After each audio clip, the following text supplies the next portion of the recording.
Hi, I'm Bloody. I am a TFT streamer. I've done a lot of other games as well, but I've been doing TFT a lot. I only started playing in December, but I'm trying to get really good. That's kind of my whole deal. Oh, and I'm super gay. Okay. Nice to meet you. So you started playing in December. Like, what pulled you into TFT? How did you find out about it or get involved or interested in it? Vegas Open mainly. I saw the hype building around it, and I saw some friends were going, and then I just was watching it on Twitch, and I was like, dang, this looks really cool. I kind of want to be good enough to like win this thing the next time around. So I'm gonna go try to play TFT. That's what's up. It was really cool. Wow, way to rub it in. I'm gonna, yeah. Wow, okay. How do you feel about set 11 now that it's out compared to like set 10? It's very interesting. I've never played a TFT that didn't have headliners. I like it better. A lot of people were saying that it's very different, and they are right. It is very different. It took a lot of adjustment.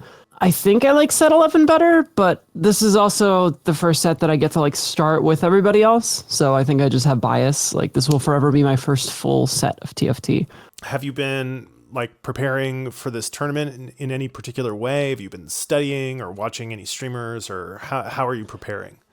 Yeah, so I just got knocked out of the box boot camp like a day or two ago or a few days ago. And so I think I've been preparing a lot for that. And now that that's over, this is like the next big thing. But of course, there's going to be the patch that hits Wednesday. So I'm just trying to work on my fundamentals.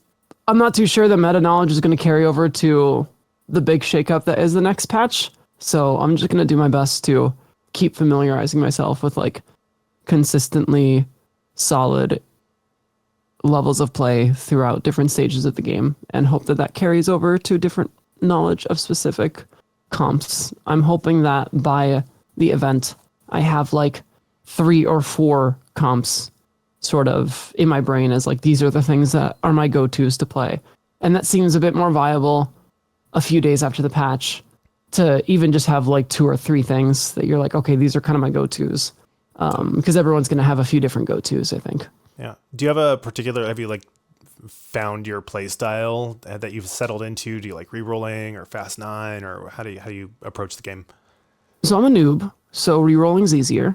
I think that comps with less decision making when it comes to their composition leaves me, like a noticeable amount more room to think about positioning or to think about scouting.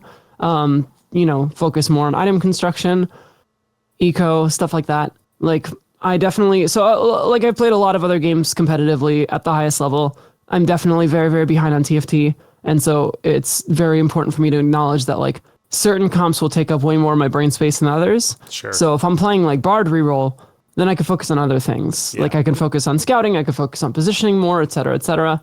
But if I'm playing like Fast 9, it might be a little harder. Or if I'm playing like more flexibly, it might be a bit harder. So I'm not sure if I've gravitated towards one thing or the other. I'm trying to like keep myself and my options very wide. I think that's probably not the best thing for climbing. I think a lot of people like to climb with like 2 or 3 comps, and I'm trying to balance between like 10 to 15 different comps. But I think it's probably like more constructive to me as a player in the long term, as opposed to like, immediate LP gains now.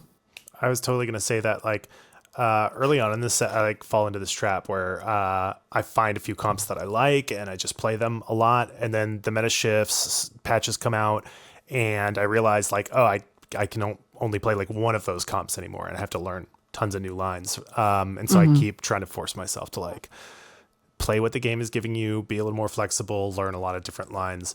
But it's hard. It's a lot to juggle. There's a lot of big names in this tournament. Is there anyone that you're super worried about? Like, I really hope they're not in my like day 1 lobby. I really don't want to go up against them.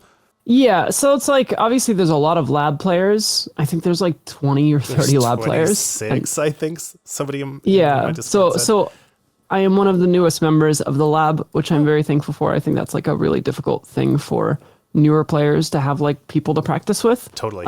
I think because I came from a background of a lot of other games and I'm sort of established in other games, it was easier for me to just like talk to friends like, like Frodan. Like I've known him for like 9 years. And so, able to plug me into cool friends and introduce me to people who can help me play better. I don't really have an idea of people I don't want to play against. I kind of have an idea of people I do want to play against. I feel like I'd rather play against stronger players because like if I'm going to win, I'm going to win anyway. Obviously stronger players are going to be better, but like shouldn't I want to beat the better players instead of the worst players? Like I don't know. I'm obviously like, if you put me in a lobby of challenger players, I'm probably going to do worse. But like, I feel a lot better if I do better against challenger players. What do you think might be the most played comp or line in this tournament? I think people are going to gravitate towards like Ghostly Kindred.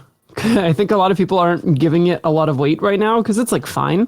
I think that like it's like the one thing now that seems relatively untouched. Like it's gonna be buffed a bit, so I think there's gonna be a lot of people who are like, yeah, F it, let's go for that one. Because it's like a line that they're able to practice before the patch. Tell me a little bit about yourself outside of TFT. Do you have hobbies, interests, passions, and whatnot outside of this game and streaming and all that stuff?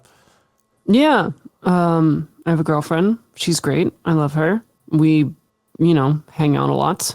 I like a lot of anime. I'm a huge weeb. I think that's like, of the time that I'm not sleeping and or working, I think 40% of it is probably anime. Nice. I like D&D a lot. I like taking walks, even though I don't really go outside that often. I like to go outside. Something that I want to be better about. Sure. Yeah, so I think I'm just like a huge weeb. I went to an Otto concert. She's a Japanese singer. Well known from the person who sang in the One Piece movie. And I saw her live like a week ago, and that was awesome. So that was like my first concert in a long time. So yeah, I don't know. Big weeb. I like traveling. I like going outside sometimes. Well, thank you so much for your time. I really appreciate you sitting down and chatting with me. Yeah, thanks for the interview. Good luck to everybody playing.